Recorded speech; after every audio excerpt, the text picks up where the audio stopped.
Imagine everything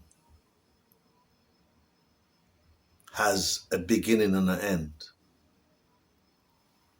barring one. The word perpetual is never ending.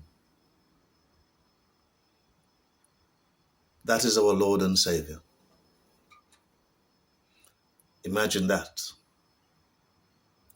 That's why, again, for some reason, I'm stuck on the 23rd Psalms. When he says, surely goodness and mercy shall follow me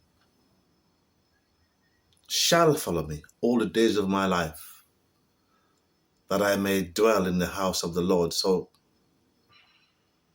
the word may is not guaranteed that I may dwell. So there's an attachment to it. So there's a terms and condition. That's what the word may means. Had it said that I will, that would be definite.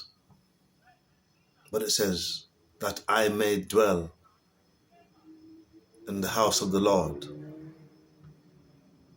So the Lord has given us straight away that we should live by his terms and his will, not ours. It's quite easy. But as we are flesh and blood, blood cannot enter into heaven, only spirit. So pending on where your spirit is, for your spirit to enter into the kingdom of heaven.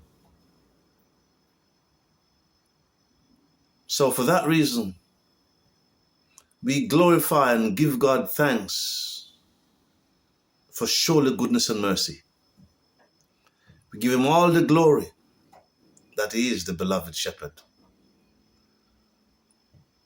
I bless his holy name. I bless you. I give thanks for you. May the peace of God reign in your home. May he infuse his ambience of love and joy and peace. Peace be upon you. I see you in the next video. Peace out.